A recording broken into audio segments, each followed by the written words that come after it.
Yeah. Ko whaafonga mai. Wa kaule ise leo la ave taxi ri. Kusa makua ai umalelele po. Wa fa mai maule leo la ave taxi e faile hakamar si waka. Ia ole amana ia lava vala aulia. Ele fa peo se ai talofa. Malo soy foman via, asko fa fogo mai. Wale ise leo la ave taxi. Matango fiale fa moe anafi. Fa fitaia fo ile pulenga male amana ia ne tanga tafa tauva sole. Ara kwa ngofo lau wale VIP.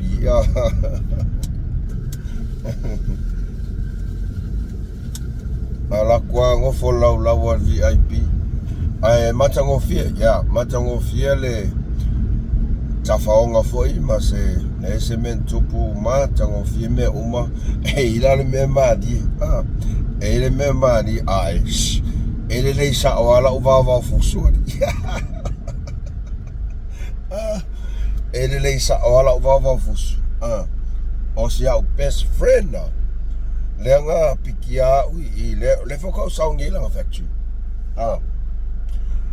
o seu best friend ia ua o vale tafawas as uso ia a ua o fiu e vaori ia ma pessoa de ele sa olva ia ma se uso langa mai auskadia ia na mai le momoli mai seu friend ilonga fale pikila ka vale ia ma seu friend auskadia le taile city fai sinka faonga because ngei lefa go uman mako breakfast lala uko e alus kamai oi I Joho pe ama se tole tula lang company o Joho lala uko e alus ko MUSS mako breakfast ya lewo mga moli la friend nga fa le ko nga fo yanga po sorry ne ai lari ide ma I voila le ingwala le au inkia le ye wow le se suka ko sawa power me aftai ka ko ke pui e voice kama le wo ma le fko mangi yang ko ropok no ngafali ya la wa awe fa to senga se uso ile organizer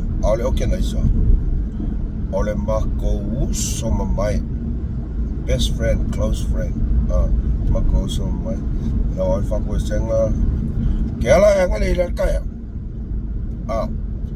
el uami score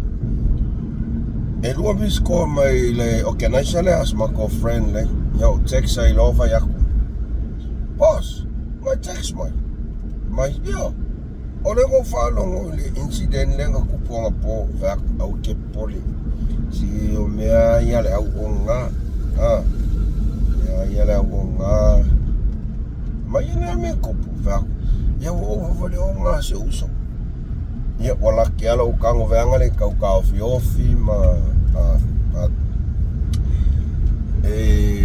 o me ye fa te tato me o fa ko fa ke ka ko pe ka fa ai but our friend or the first time le o kupo se me va pe nga ya kalunga ka fa but ma fai ala o kala ngei ma se uso le me uskalia vaku pai au ke poli ele ai se o ka ko sa o le lalangi ngei you know what happened it happened just let it go e o nga fo I ata to ngale because o nga po o ma kwai fai ya si le fai nga va la ka fai si le fai nga va la kamba ia ngalo woso kwa si ya ko ma king of our south fighter for le awa ko fai se me awa don't do it again please don't do it again yeah that's it pawanga iringi me ke de vanga le ai E alo no tango e whamatala tu mea whapeni. Ia e o ngā fu ia ka ku ia lau malo vale. Nea malo vale au e ka whao whale. Ka whawhale. Ia. Koe wha ailei. Koe wha ailei. Ola kamala lea skalia. Ola kakalea. E whai singa maka ukia o langa ngaruenga. O lang kampangi lea e lewa mai. O lea lau ki mga o e atone e siawa noa e whatata noa ia le tātou whai ngā maru. E ma whai ni a wala wapea. E a wakoe koe ngā kampangi e whapengi i kako akuma. O le meka o le tara. Tara. O tara umai e. O tara umai e o teita. O teita umai e whaonga i le Facebook, Netflix, YouTube, whatever apps like TikTok. O kampangi lea. E providing o la koe pule teita. Sole. Whea. O ma koe whaia o mamea ngā. O longa winga, Microsoft, Google's, ale aile teira lea. Ele mwhainga run le lako apps. Whai maila sko inga e kia whai mai. Mangi a whai e awaku. But what they do is e a mai tangata nuu o le atu nuu e train la kou. E train la kou po se ongo masinga pe kasi kausanga. E train la kou. Ia ngā run a le la kou le kampangi lea mo le whale leia o laki. O le makwai laki a o le skekele a Joho. Le alau whakua la kampangi. E la kampangi le whai Thailand o sainga ia pangi la kampangi. Ia. Mas kamara ngang makawhang pongwha makala mai whai mai. Ia. E mausawa ngoe e a foi. E wakua ile ka kosa soangi lea whakuia. Se a tonu ole makua i maanga ia. Ele ngaka ele o maila kou e pūlea. O laknga ruenga. E o maila kou e train ia tangata nuu. Ia mawali poto malata mai wha data. Ia ngā run na le la kou ia le kampangi i kongu o le kungu mai wa ai. E ese fo ia. Paua ai se mangu ia lo ngai ka. Ia. Ole mea lea. Sawa pea. Ia se i tū mai le sanga no. A tonu langa ele kai nga o lo malama i le meanga ka o le data. But o la kou e buildinga le data. Wow. E building for mai lau kerfong. Kalau ave lau kerfong. Ava ai la kerfong i lea. E ese le wifi, ese le data. O le data nga le o la umai. Ia Microsoft, Netflix, ai makamaka le movie mai le Netflix. O la kou e buildinga le data. E o lai le Netflix. O la kou e buildinga le data. E o lai le Google, TikTok, Facebook, WhatsApp, everything. Wow. Ia la fo o la kou au ngangai o la kou au nganga. Le ngā o i Hong Kong. Lea rua kuai fiki. O i fiki. Mani angai e taunanga ue tātou se tātou atunu. O le lo ngofo le mo whanonga ki ngā lo le mamlama ilanga ngā ngumalanga accents. Awhai lai text. Ki ngā le mamlama ilanga accents. Alai ku ua kuaro karinga Ai se meu kire mamlama whea. Come again. Come again. Can you elaborate? Elaborate? And then nga kangoloranga ia whai examples whanga ne ia o malama lele. Kanga ia whai examples. Yeah, for example, give me your phone. And whapea ole no whanga le sa makoka whang po ele wifi. Kangola e off le wifi le. Kangola e off le wifi le. Yeah, off le wifi. But o le teida le ola o mai le lau langi ako ola kampangi ola kampangi whai mai whakoa wha lima masinga kalunga whakula kampangi o Joho toa oi ma Singapore whakoa wha I earn 1 point something billion because it's a worldwide, you know. I said, wow. Imagine I saw Uma Skekio Malaysia. He was like, yeah. Imagination is a trillion money. So something that we have to look at, you know. Eso soangi se tato atu noo, but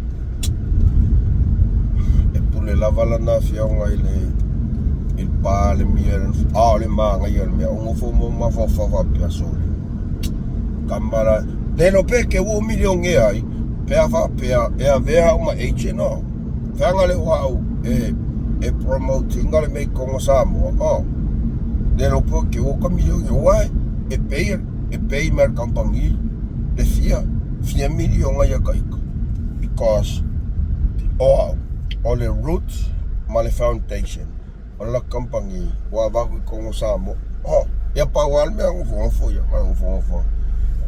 That's what he said. Walang kalanga fai for mai. If you are the first primary promoter afoi e ki kango e promote le mele because it's not for the company but it's for the whole wide world. I said, okay. Manga ia ke. My Yava Bella oil primary promoter. Oh man, a million yeah, Camaro, what ya, Vacway Fort, fucking Kaina. I power out one out of that. Wow, let me try to find a way to contact is either Prime Minister of the country or some of the ministers of the country just to acknowledge your request.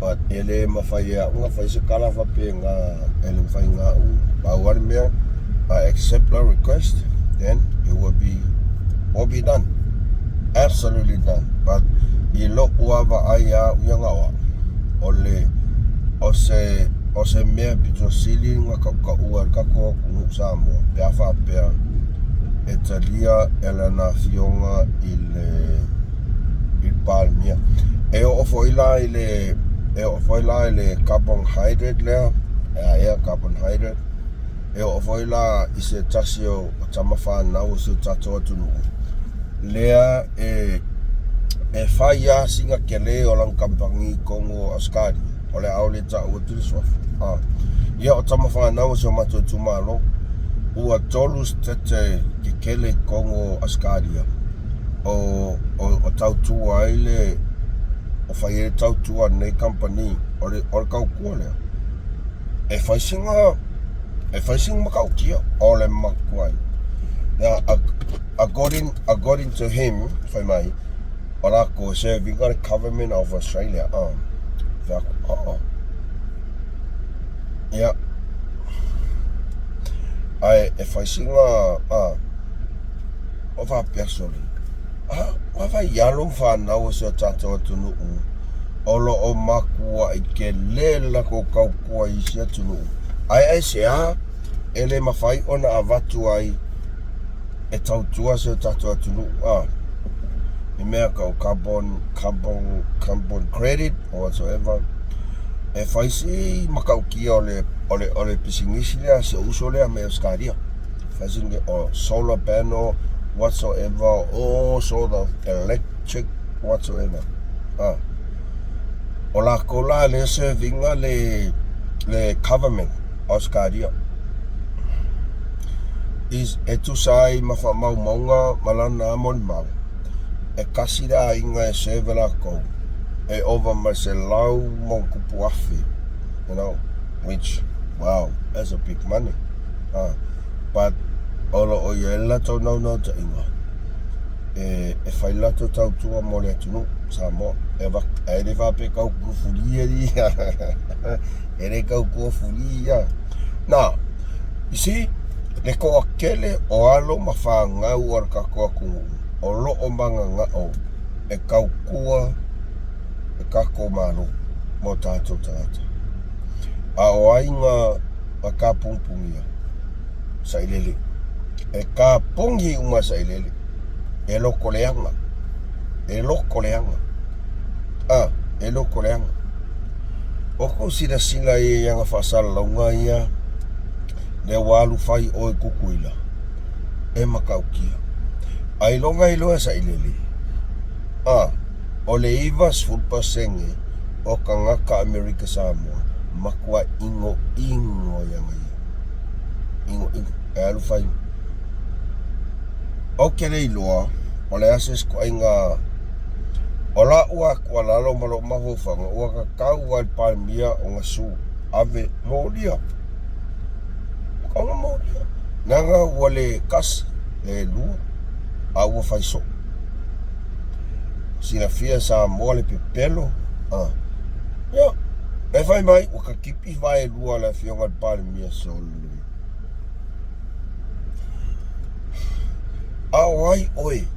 Wai oe Sailele ke alu fai mai wakau palmia o ngā wha. O wha mawai. Kango e kui lou. Oi lo. Lo fai ak. Or ka ngaka nge kau kalak. Ele ko iai se wha alo ya oe. Tu lou lava Samoa se watu lupen. Ele ko i se wha alo i koe ngaka. Kango e kui lou. Pauanga. Aore mea ke whai akua. Mo te pelo wha ariani. Aru i kukuila. E aru i kukuila. Au kukuila. Ivas fulu iwa pasenge. Le au lango lango. I le whai ngā malo. O le mea le lo. Vai mo kaka loko leanga. Loko leanga. Nga whaalau i loa mai loa. Ua wala au lia loa. Ia lana fionga palmia manang kapeneta. Ile tala ina aloa ia o le moto fono Samoa. Nara wake e walu e kukuila. Anu me whea koe, ela kukuila. Makua ingo siya kaka kukuila. So le se le whaangau kui le epa. Le whaangau se o i fui e whau kuar koka ma ua lavaranga. Ua lavaranga. Ua makua i kai pala loa. Anga poro kikile sau me kai mai fai mai ama no alavaranga o ke o foi lang fanga o mono ko lua ayo fie ya ko inga kakangi ai se fanga o ku le epa ai se fanga o ku le epa manga o sau kongo o fai mano ya kailo ya le pa kailo ya ka uvalea le kumano. Ila walu, lau ka kipi u vai lua o le fionga palmi. Vai e. O ke ofo au ia ngei ka ngaka. Ua makua. Ua kaunga. Ua makua ka kau wanga fai unga kakangi. Mangua. Ele i fasi eses. Bale ko eses e whalolo. Nanga no kau kalaku. O au e puipuia. Le tamaru mako i kumano. E whai aku alau kala lea. A le mapu o e lea kui le e pakao e se umu. E le kai fwe mga mapu le nguko kakangei. E kau kala aku iau mea whavalvalea ngai whai. E o whai aku. Papa. Ngai whapea e alola kala ia oi. Ngai whapea e fi whalola sisi ia oi. Ai la so mafo whaunga e kaunga whawhiwhi mai ia. Kere whiwhi ia oi keiroa. Mo ia. Waka kaunga ku ese sirongu. Waka kaunga ku ese kamaki kirongu. Sorry alo leo vea kua. Male maro siang po. Ai lau kalanga ia ori papa. Aua. Loko leanga. Ona. O se taimi mua le nei. Ua amai ai se vala au lia. Official invitation. Lana fionga i palmia. lana fionga palmia ia malanga kapeneta ile te tala ina loa ia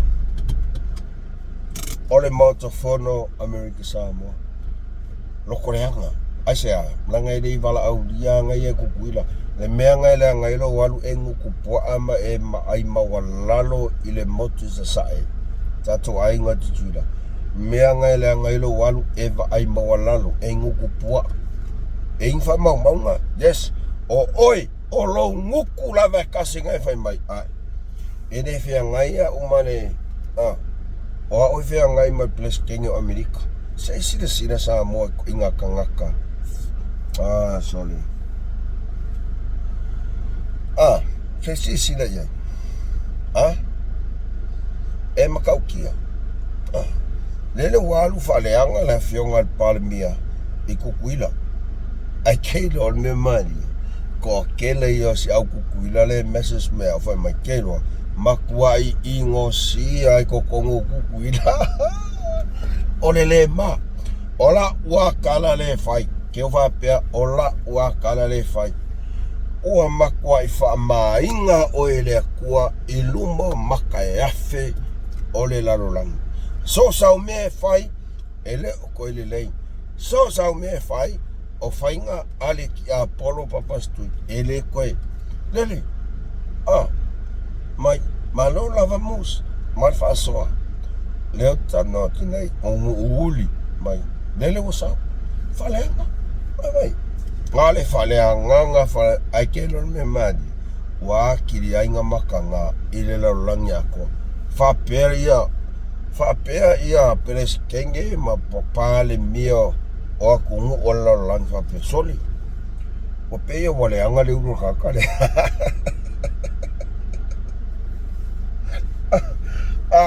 apia soli kakale sa pale mie sa mo pe wale anga ele urua albe mo wale anga le uru wa ma au langa fanga au se fa kuai fo langa fanga se fa kuai fo papa la fanga no fesi ngau mano ro sa ko ka fa New Zealand ko Amerika vai au grandkids ya le ala ko fa ya la ko o kere i mafuka ya ya la ko fa ya ko luanga grandkids ele i mafuka ya kal wai momole loto wati ngateni ole loto wale ngateni ona ole o fia ko papa ile tofi palmia e kere ko song mo ya papa e kere ko song sawe song ya ku i ka se ko tikia pala vale se sia o ese e maka o kia la fonga nge ka ngalu vai ku mo ka kipi vai lua ale fio sol ole me piko siring makanga olo sila mamoli mau mai tutuila mamanu tangata nu osamu ala fita kama lo le fionga la ule male to ala savalia ko el wo vai la kunge ka fe ko kipi vai so e makaukia mele ka wo pelo le ese fai ai pelo le ya o inga pelo le ma fau kau se umu nega ka kau se umu oile kulepa sailele kau se umu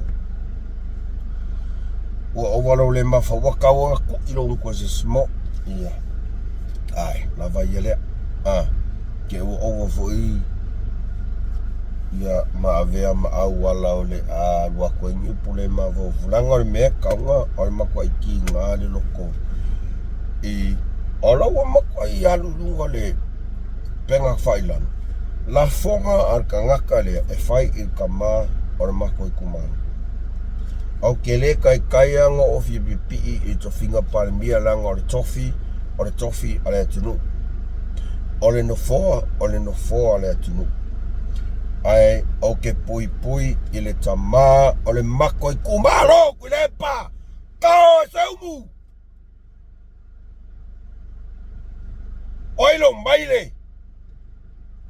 oilo maile kere ma fau e kamar ma kumaro fatulo atula mai lo songa I lau le mali toa.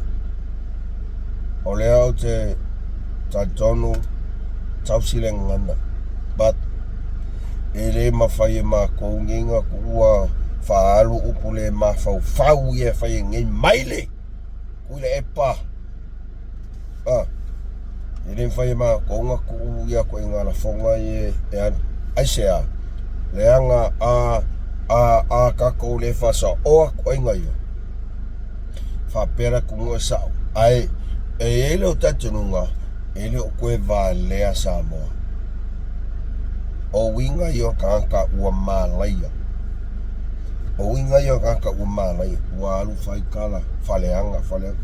E whawewhea, whai mai, o ka kipi vai lua, ala whionga pani. E whawewhea, o ngai e la fōa i koe inga la whonga, le mā whau whapea. Koe inga kalaraia. Le alala kari aku. Tama whanau a ngai wha maunga. Kango e kui lau, pum. Kui lepa. Ngā le wha awhalo rima, kui. Wha malulu atu nao whionga pānia. Nā ngai le kai anga kari ango whie mā konge. Tama whanau a ngā ngai wha maunga. E le ma whainga kau. Koi ngā la whonga le ma whau. Waka kaunga roka. Kaunga maulia. Ave. Ele o koe kea se si pole alma kua longa o ngausanga. Waka unga ave. Ele, whaile a mea tonu. Whaile a mea tonu. Waka unga kongi kau malala inga kaka ia. Whaile a mea kongi. Kaunga whai. Kaunga serve justice to these kind of idiots. Se ngangor av taxi. Back way forward. Go. Serve justice to this kind of idiots. Because if they do want to continue do these defamations on and on, then people will like, I believe him. But man, we need to kako kuku e whaila mi o tonu. Kako kuku e whaila mi o tonu. So, ua makua yo ingo la vai kakange kule epa. Al mea pe sini waftai ya o le watai tonu uma Samoa. Vai ngonga ka ume al wala aulia ke e o se kukuila. Ke ia leo se kukuila. Lau kala sa o le ia o kule epa. Eke le mawhaia ma se mea kasi ia. Al mea iai, pau al mea. Kako kalo i le taimi e a whio ai le whai ngā mālo i le wala au lia whabitoa ngā kako sila. E iai lo ma whau o le a sasa e Samoa i sifo. O le a makua i whai e Samoa i sifo. Le tatala loa ia o le mautofono al palemene tutuila. O le a makua i sasa e a whau. E tatau whai ngā mālo i awala. Awala ese. Kako wa aila mo se eso kaka very well organized these things I think sort out everything into proper ways and stuff. Kako wa ai o laule mariet o number 1 I kwa inga melai kako sila makako whakarikali makako morimau ile ole awatu whainga malo. Wa on mea mo ia whainga malo tele Samoa. Lera waku le walau liano ele kuma mainga e la whionga I le pare mia. Ma whai e kuile epa? No. Nga ma whai e kuile epa? No. Ele ai ma se mea e ma whai e nge kako kuile epa nga whai. Pau ale mea makua I mastermind e ka maro kuile epa. Ore kau whareanga. Ore pepeno, kau whavalea, ka ingo. Vea koe foi, ka ingo e nge koe ingo aolanga whanga. Mo ia, o ke kua ia le whangau a koe le epa. Ai fo yo whau kua I koe I lo makua.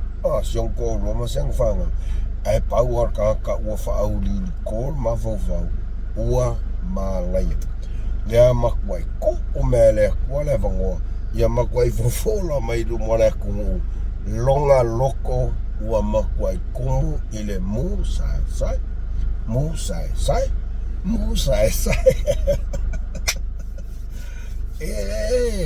vai wale so ka leo wale so ka leo ai lava so tatsum tau puna tatsana ni nai moli mau mai tawhaonga nafi sa solonga leimea uma whaftaile tua whaftaile tua solonga leimea uma eu ianga le au fufuki urua so le se madi makau ia ke so le reo roiva le ila la ubava misadi me alo le ingo ya ke ya Ola lakua, ola best friend le whakao nge drop o malmako mago pres wa o vase mea so eu fio la vale vo i staff ngare kas galo lakua u mai si a ko mai fango fo la ro fo ane magi a hasari de la wa makwe kalia nge mai I apologize and then afterwards, he called the organizers and conveys apologies to everybody. So, orkakanga is olma fofa, you know. I lawyer and miss say you gotta make sure apologize on the first step to do is just call them up. My sincere apology, you know. That's all. I be on mela asama observa male. Makule pamukwa musa ia o tanga tamalon tau ia ai tu faso na le ne ya asapat makaukia so I feel happy makwai of your fear because I actually truly in control of myself last night. I was a special guest in control of myself. I know where my I didn't even want to I didn't even want to cavalier the name because most of the high peoples were there or 13 millionaires were there, so I was pretty happy and excited when I woke up this morning. I was like, man, I did good. I saw problems and I was the one to step in and come find a 4-4. And I exactly remember how I went back, pick up my car and tried back home. Now I was happy, truly happy. Yeah. I was skating car, I have a taxi. I know why. I know I need to tell you. Yeah. A lot of messages came in this morning from my Fafikaya MUSS Fafikaya performance, Fafikaya controlling ole au. Nah, that was because ole mixture, ole alcohol, ole beer, male whiskey from Malos. And then faiga con control up. But lucky enough, nga stick le whiskey. Stick le whiskey kere ingo beer. Se o inga umale le ka fo wa fa kwa o kang o ala se beer. Nga umala usko kang ala se beer. But ko kela ngai friends mix halu I sau I ola kama ingo fangaling makka mea fa asa ola mak ngakupu kinga ingai fola ia vau. But anyways, I made a morning malfast Sailele organizers in controlling. I was all good. Minor problems, not minor things happening, and then all those things is just minors. We had to sort it out in the way that we had to say apologize Sorry that. So nothing serious.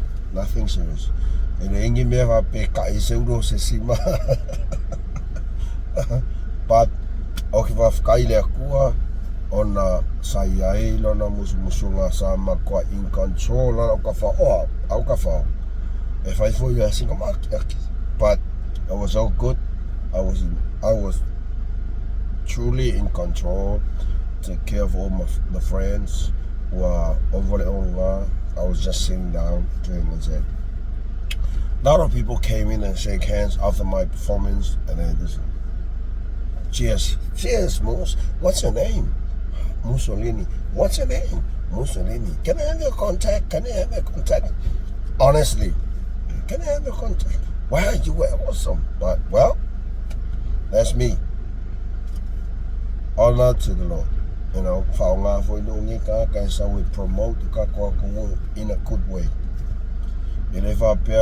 O le mea ngā sa upopole yang pova pia ki o ovaso o ngā whaingi winga mā ka ngai ka wale ai miska kua kungua, but man, thank God I was in control, well polite, and a lot of people came to me and said, what's your name?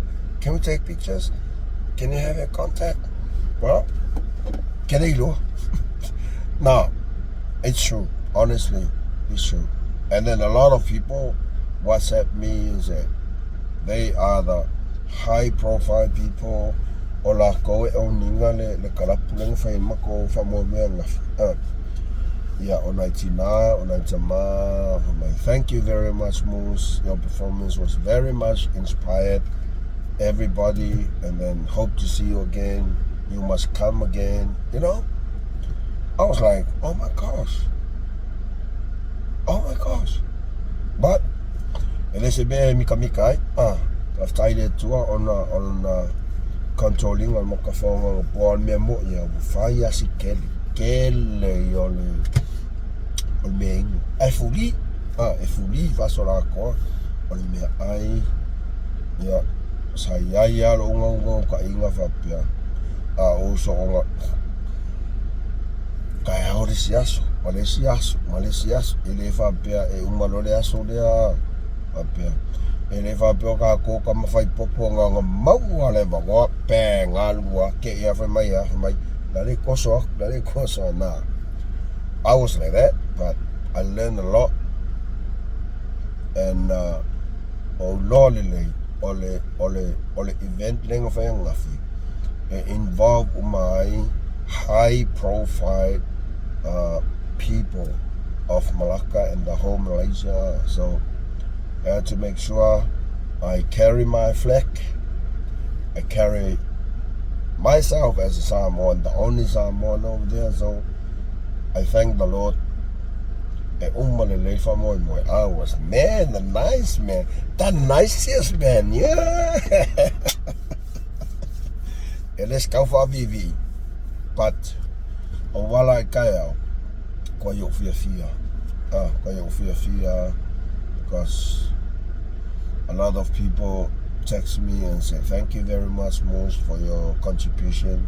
Truly appreciate your performance, and we'll keep in touch and whatsoever. And I was like, okay, you know, I think they got my number from because my best friend was the organizer. I think they got my number from him. Yeah, but anyways, you listen me go give me come vivi half time. Yeah. I kakfaswangan niya sa paswangan niya sa lavanga tato toifin wa ifo na sa tayo o walofa anga momolipo na yatato tamama tinama tuala ngalele fe kakfasa alofa o walofa anga molpo na yatato tamama tinama tua alofa tele atu mo tola inga salevi fa fenga inga tawi langya to faritua mo to lofa alofa tele atu mo oto opa anga umalava MUSS Ma Le Fa'asoa whaawetai e momoli atu o lo whaanga mo to uma mai li Sailele o le fatu o le nei au na whatau wa tātou tātou whila i whila sa te au pole as tātou mta upu tātou e whaisingonga ngam kau kia o kam kau pule ka karangoi kaya o mo kuskusi a pat e lava skaim ka whaasoa i kaya ka whaasoa i kaya like, share, subscribe subscribe i kako channel whaua wa tel tātou mawhutanga whare a inga e mo taiminei whamanuia le tua alofa tele atu MUSS Ma Le Fa'asoa po le ave taxi mai Malaysia whaasoa